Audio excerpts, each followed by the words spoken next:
नमस्कार दोस्तों, स्वागत है आपका आपके अपने चैनल स्टडी यूपीपीटी में। दोस्तों, इस वीडियो में हम मौर्य वंश के सम्राट अशोक से संबंधित पूर्व परीक्षाओं में आए हुए सभी अति महत्वपूर्ण प्रश्नों को देखेंगे और उनको हल करेंगे। तो चलिए शुरुआत करते हैं पहले प्रश्न के साथ। पहला प्रश्न है, अशोक के पश्चात देवनामप्रिय की उपाधि का प्रयोग किसने किया? पहला ऑप्शन है कुणाल ने, दूसरा ऑप्शन है तिस ने, तीसरा ऑप्शन है संप्रति ने, चौथा ऑप्शन है दशरथ ने। तो आपको बताना है कि देवनामप्रिय अशोक के अलावा और किस शासक ने प्रयोग की थी। चलिए उत्तर देख लेते हैं। दशरथ ने। ठीक है, तो अशोक के पश्चात जो गद्दी पे बैठा कुणाल बैठा, उसके बाद दशरथ बैठा। तो दशरथ ने जो है वो देवनामप्रिय की उपाधि धारण की थी। ठीक है, अगला प्रश्न देख लेते हैं। वह ग्रंथ जिसने पाटलिपुत्र प्रशासन का वर्णन उपलब्ध है। पहला ऑप्शन है अर्थशास्त्र, दूसरा ऑप्शन है इंडिका, तीसरा ऑप्शन है आपका राजतरंगिणी और चौथा ऑप्शन है पुराण। चलिए सही उत्तर देख लेते हैं, इंडिका।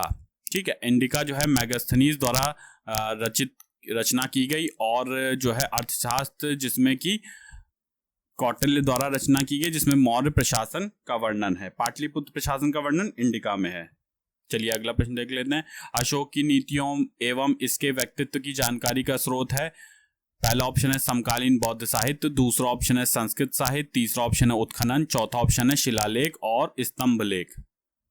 चलिए उत्तर देख लेते हैं, शिलालेख और स्तंभ लेख। ठीक है, हमने अपने वीडियो में विस्तृत वीडियो जब हम सम्राट अशोक से संबंधित पढ़ रहे थे तो हमने शिलालेख और स्तंभ लेख के विषय में पढ़ा था, जिसमें हमने देखा था कि अशोक की नीतियां, उसके व्यक्तित्व की जानकारी का स्रोत जो है उसके अपने अभिलेख और शिलालेख और स्तंभ लेख गुहालेख हैं। ठीक है, चलिए अगला प्रश्न देख लेते हैं। अशोक का समकालीन मिस्र का राजा था। पहला ऑप्शन है अलेक्जेंडर, दूसरा ऑप्शन है एंटियोकस द्वितीय, तीसरा ऑप्शन है मगध, चौथा ऑप्शन है टॉलमी द्वितीय फिलाडेल्फस।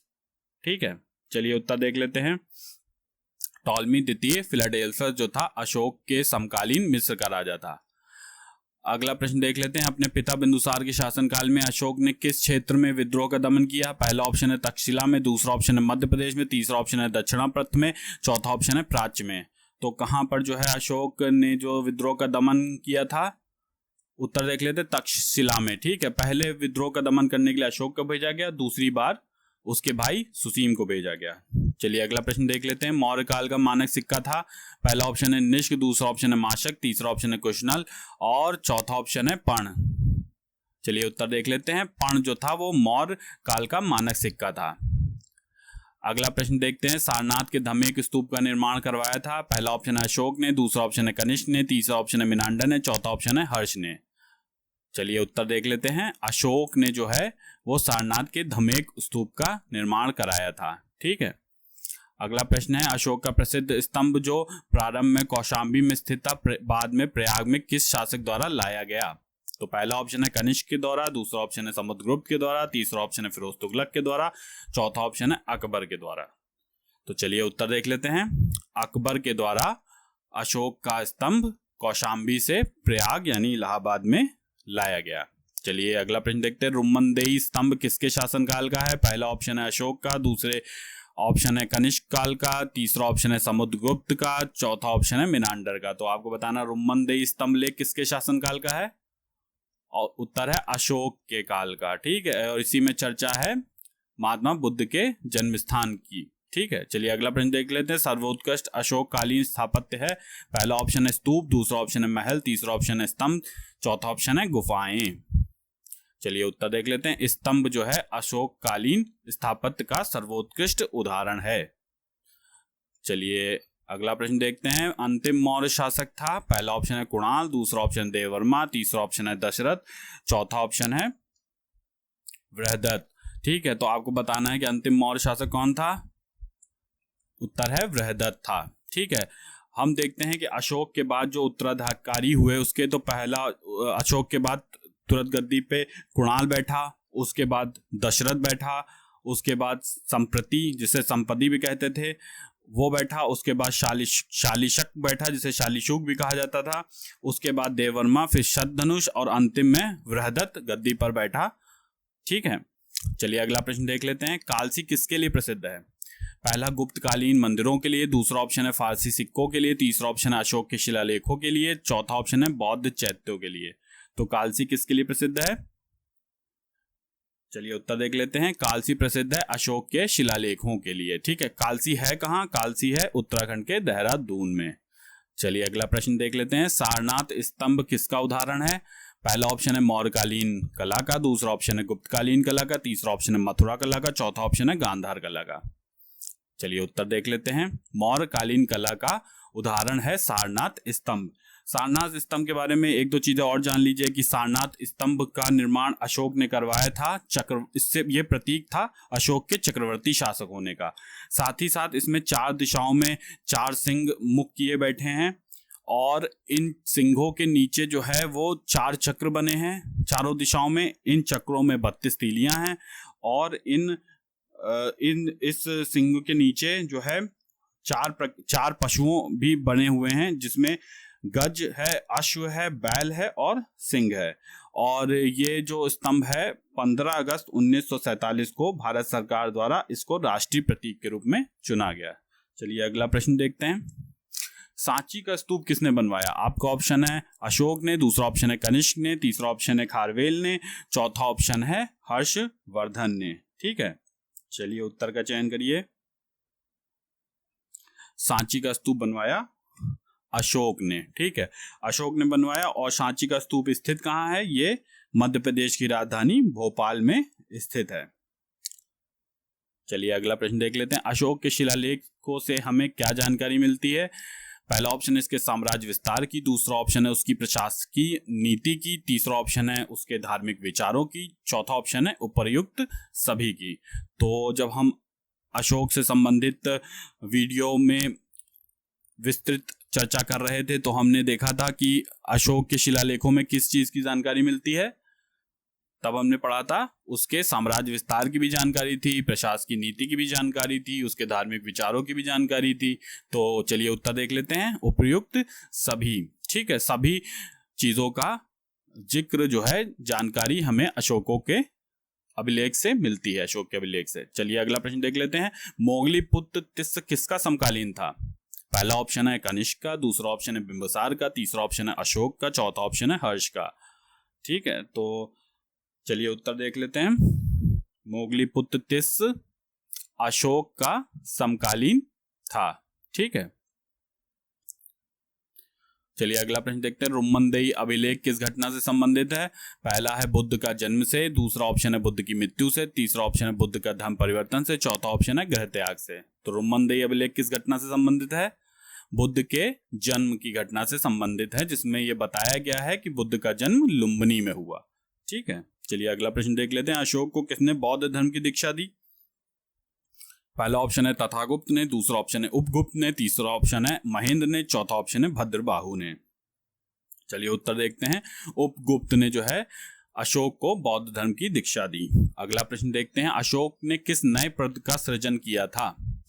पहला ऑप्शन है युक्त का, दूसरा ऑप्शन है कुमार का, तीसरा ऑप्शन सन्निधाता का, चौथा ऑप्शन है धम्म महामात्र का। चलिए उत्तर देखते हैं। धम्म महामात्र पद का अशोक ने सृजन किया था। धम्म महामात्र मौर्य काल में एक अधिकारी होता था। चलिए अगला प्रश्न देखते हैं। मौर्य वंश का अंत किसने किया? पहला ऑप्शन है शुंग, दूसरा ऑप्शन है सातवाहन, तीसरा ऑप्शन है कुषाण और चौथा ऑप्शन है गुप्त। चलिए उत्तर देख लेते हैं। शुंग वंश ने मौर्य वंश का अंत किया। ठीक है, पुष्यमित्र शुंग ने जो है अंतिम मौर्य शासक बृहदत्त की हत्या कर गद्दी प्राप्त की। चलिए अगला प्रश्न देख लेते हैं। श्रीलंका में बौद्ध धर्म का प्रचार करने वाले महेंद्र ने किससे बौद्ध ग्रंथों का अध्ययन किया था? पहला ऑप्शन है महाकश्यप से, दूसरा ऑप्शन है मिलिंद से, तीसरा ऑप्शन है महेंद्र से, चौथा ऑप्शन है मोगलीपुत्र तिस्स से। तो आपको सही उत्तर का चयन करना है। चलिए उत्तर देख लेते हैं। मोगलीपुत्र तिस्स से जो है वो अशोक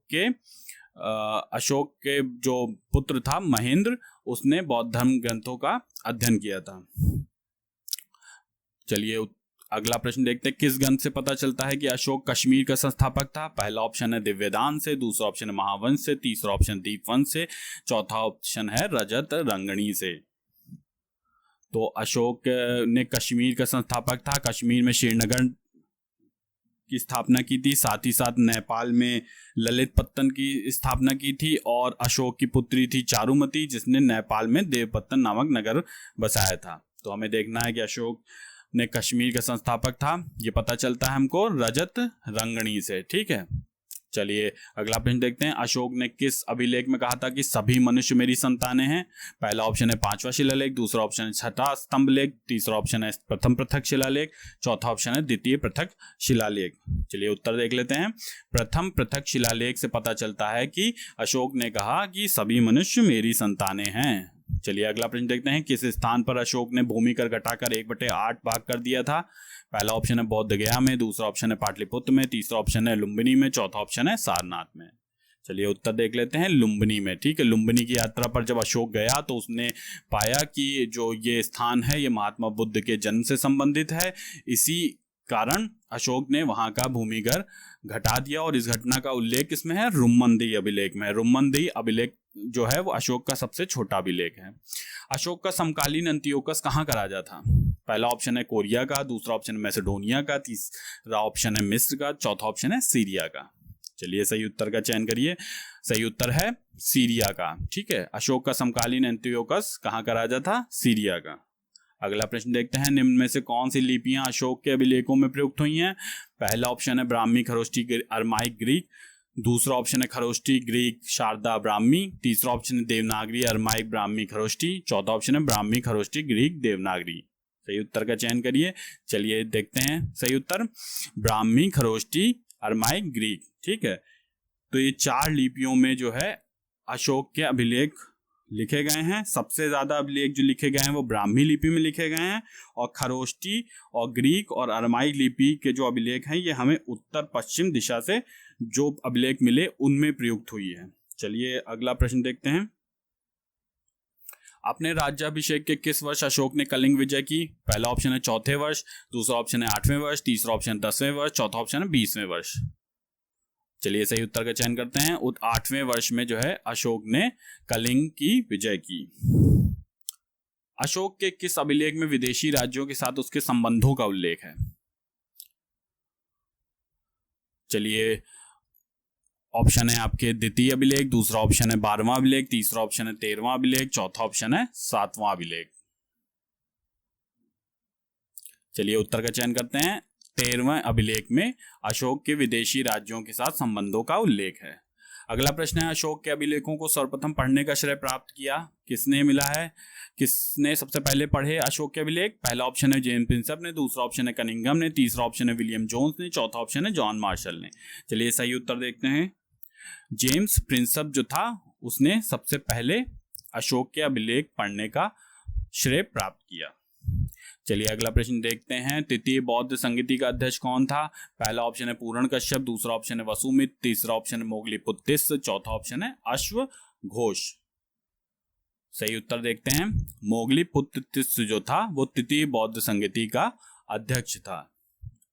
चलिए अगला प्रश्न देखते हैं। अशोक के साम्राज्य के अंतर्गत कौन देश सम्मिलित था? पहला ऑप्शन है केरल, दूसरा ऑप्शन है सातपुत्र, तीसरा ऑप्शन है आंध्र प्रदेश, चौथा ऑप्शन है कर्नाटक। चलिए उत्तर देखते हैं। कर्नाटक जो है वो अशोक के साम्राज्य के अंतर्गत सम्मिलित था। तो अगर हम देखें तो अशोक का साम्राज्य कहाँ कहाँ विस्तृत था? उत्तर दिशा में अफगानिस्तान में, और आप पश्चिम दिशा में देखेंगे तो काठियावाड़, और पूर्व दिशा में बंगाल की खाड़ी, और नीचे दक्षिण में देखें तो कर्नाटक। ठीक है, तो यहाँ तक जो है अशोक का साम्राज्य का विस्तार था। चलिए अगला प्रश्न देखते हैं। मौर्य साम्राज्य के पतन का मुख्य क्या कारण था? ठीक है, तो पहला ऑप्शन है अशोक का धम्म, दूसरा ऑप्शन है सेना में कमी कर देना, तीसरा ऑप्शन है अशोक के उत्तराधिकारियों की निर्बलता, चौथा ऑप्शन है केंद्रीय प्रशासन। चलिए सही उत्तर देखते हैं। अशोक के उत्तराधिकारियों की निर्बलता जो है मौर्य साम्राज्य के पतन का प्रमुख कारण था। ठीक है, चलिए अगला प्रश्न देखते हैं। अशोक का नाम मिलता है किसमें? पहला ऑप्शन है मास्की के अभिलेख में, दूसरा ऑप्शन है सोपारा अभिलेख में, तीसरा ऑप्शन है कलिंग के अभिलेख में, चौथा ऑप्शन है जूनागढ़ के अभिलेख में। ठीक है, तो अशोक नाम का उल्लेख किस अभिलेख में मिलता है? सही उत्तर है मास्की के अभिलेख में जो है अशोक का नाम अशोक मिलता है, ठीक है। और किस अभिलेख में मिलता है? मास्की जो है कर्नाटक में मिला, ठीक है। इसके अलावा गुर्जरा अभिलेख मिला मध्य प्रदेश से। इसके अलावा उद्गोलन में अशोक के नाम का उल्लेख मिलता है, साथ ही साथ निट्टूर में, ठीक है। तो इन 4 अभिलेखों में अशोक का नाम अशोक मिलता है। अगला प्रश्न देखते हैं, किस अभिलेख में चंद्रगुप्त मौर्य और अशोक दोनों का नाम उल्लेख है? दोनों के नाम किस अभिलेख में दिए हैं? पहला ऑप्शन है शहबाजगढ़ी का, दूसरा ऑप्शन है रुद्रदामन का जूनागढ़ अभिलेख, तीसरा ऑप्शन है मास्की का अभिलेख, चौथा ऑप्शन है स्कंदगुप्त का जूनागढ़ अभिलेख। चलिए उत्तर देख लेते हैं। रुद्रदामन का जूनागढ़ अभिलेख है, जिसमें दोनों यानी चंद्रगुप्त मौर्य और अशोक दोनों के नाम का उल्लेख मिलता है। चलिए अगला प्रश्न देखते हैं, अशोक के शासनकाल में कुमार निम्नांकित स्थानों में नियुक्त होते थे। पहला ऑप्शन है तक्षशिला तोसली उज्जैनी, दूसरा ऑप्शन है तक्षशिला उज्जैनी जूनागढ़, तीसरा ऑप्शन है तक्षशिला तोसली सोपारा, चौथा ऑप्शन है उज्जैनी तोसली सोपारा। चलिए सही उत्तर का चयन करिए। सही उत्तर है तक्षशिला तोसली उज्जैनी में जो है कुमार लोग नियुक्त होते थे। कुमार कौन होते थे? ये जो थे ये राजवंश के जो पुत्र होते थे, राज्य परिवारों से संबंधित जो पुत्र होते थे, जो बच्चे होते थे, उनको नियुक्त किया जाता था, ठीक है। उनको क्या कहा जाता था? कुमार, ठीक है। आगे देखते हैं, अशोक का द्वादश शिलालेख का क्या आदर्श प्रस्तुत करता है? पहला ऑप्शन है धार्मिक उदारता का, दूसरा ऑप्शन है सभी संप्रदायों के सार की वृद्धि का, तीसरा ऑप्शन है उपर्युक्त में से किसी का नहीं, चौथा ऑप्शन है उपर्युक्त दोनों का, मतलब धार्मिक उदारता का भी और सभी संप्रदायों के सार की वृद्धि का भी। तो सही उत्तर का चयन करना है।